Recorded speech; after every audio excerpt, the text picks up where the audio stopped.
moi un insigne honneur et un immense privilège de vous accueillir à Dakar au nom de son Excellence le Président de la République, ainsi qu'au nom du peuple sénégalais à l'occasion de la présente session du Comité de coordination internationale du programme École et langue nationale ELAN, qui constitue un cadre stratégique de concertation et d'orientation de nos efforts communs.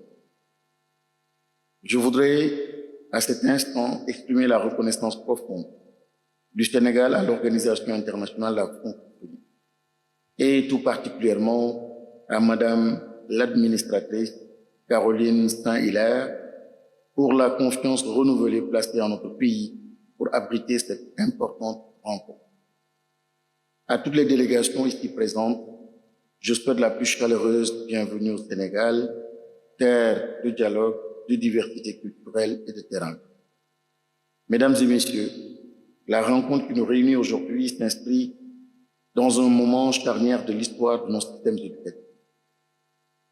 Elle consacre une ambition partagée, consistant à refonder l'école africaine en la rendant plus inclusive, plus efficace et davantage enracinée dans les réalités socioculturelles de nos peuples. À cet effet, les progrès réalisés dans le cadre du plurilinguisme démontrent que l'intégration des langues nationales comme langue de scolarisation constitue un levier déterminant pour améliorer les performances scolaires, réduire les inégalités et renforcer la pertinence des apprentissages. Dans ce contexte, la réunion du Comité de coordination internationale du programme ELAN nous offre une tribune privilégiée pour dresser un bilan rigoureux des avancées accomplies, partager nos meilleures pratiques et consolider notre vision commune d'une éducation inclusive et de qualité.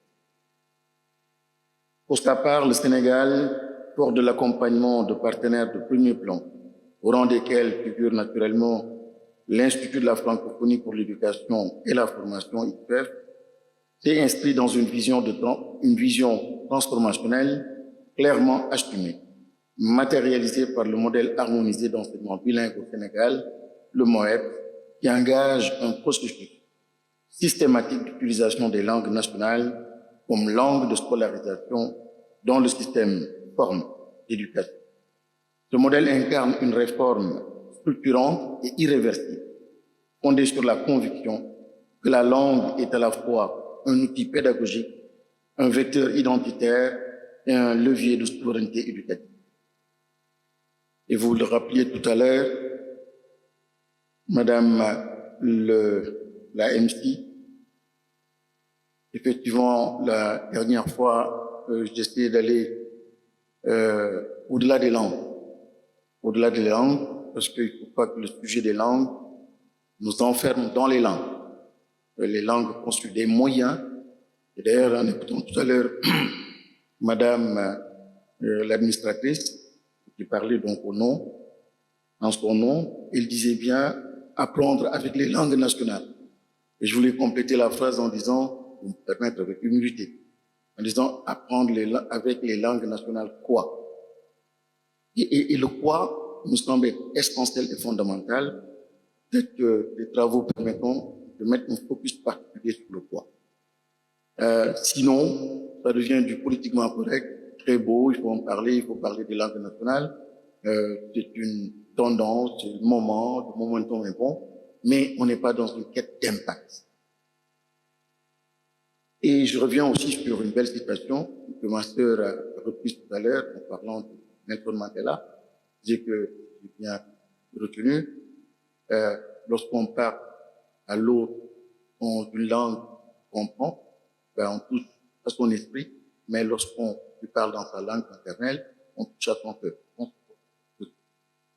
Et j'aime bien connecter ce que vous venez de dire là à un beau passage dans un texte donc coranique qui dit « Ce ne sont pas les yeux qui s'aveuglent, mais les cœurs dans les poitrines qui s'aveuglent. » Et permettre donc à l'enfant, ou à la personne simplement, d'ouvrir l'œil du cœur et de le poser en fait sur son environnement, lui permet justement de développer cette empathie.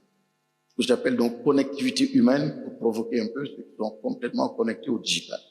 Et cette connectivité humaine, sans elle, il est impossible pour que l'enfant puisse justement se connecter à son environnement, à la mer, aux océans, aux cieux, aux problématiques, aux enjeux. Il n'y a que la langue, non langue nationale, qui permettront cela donc à l'enfant. Donc c'est un enjeu extrêmement important, les langues nationales, mais je voudrais, avec votre permission, rajouter donc l'autre enjeu, le poids aussi, nous semble essentiel et fondamental, qu'on ne se donne pas de limites et qu'on ne traite pas la question des langues avec un petit complexe. Moi, je le sens un peu complexe. Excusez-moi, hein. Je sens un peu, bon, il faut en parler et on est bien à l'aise parce qu'on l'a un peu intégré. Mais il faut vraiment scientifiquement avoir l'ambition donc d'aller à ce niveau-là. Il faut à tout point de vue par rapport donc à la science, par rapport à, il faut absolument être au cœur donc de toutes ces disciplines, mais avec nos langues nationales. C'est là que doit résider donc notre ambition ou nos ambitions. Et dans un contexte mondial et sous-régional caractérisé par une riche diversité ethno-linguistique et de profondes mutations sociétales, il nous appartient d'opérer les ruptures paradigmatiques nécessaires tout en érigeant l'éducation en levier de cohésion et de solidarité entre nos nations. Mesdames, Messieurs, chers partenaires, la consolidation de ces acquis appelle désormais à relever des défis majeurs à la mesure de nos ambitions. D'abord, le défi du financement durable, des réformes éducatives, conditions sine qua non de leur pérennisation. Ensuite, celui de l'institutionnalisation des politiques linguistiques afin de conférer aux langues nationales un statut effectif de langue de scolarisation. Et il y a aussi le défi de la disponibilité des ressources pédagogiques de qualité et du renforcement continu des compétences des enseignants, socle de toute transformation éducative réussie. Toutefois, à ces défis s'ajoute une opportunité historique, celle qu'offre la révolution numérique. L'essor des technologies éducatives et de l'intelligence artificielle ouvre des perspectives inédites pour accélérer la production de ressources, améliorer les pratiques pédagogiques et élargir l'accès à une éducation de qualité. Mesdames et Messieurs, au regard de la qualité des expertises ici réunies et de l'engagement constant de chacun, je ne doute point que nos travaux permettront de dégager des orientations stratégiques audacieuses, opérationnelles et adaptées au contexte de nos pays. Notre responsabilité collective est de faire des langues nationales, en articulation harmonieuse avec le français, des vecteurs puissants de transformation qualitative de nos systèmes éducatifs et de consolidation de notre développement endogène. C'est fort de cette conviction et dans un esprit de responsabilité partagée, conjointement avec Madame l'administratrice de l'Organisation internationale à Francophonie, que je déclare, je dirais même au-delà en plus de l'administratrice, côté aussi de Madame le ministre d'État, chers sœurs, que je déclare officiellement ouverte la réunion du comité de coordination internationale du programme ELAN. Je vous remercie de votre aimable attention.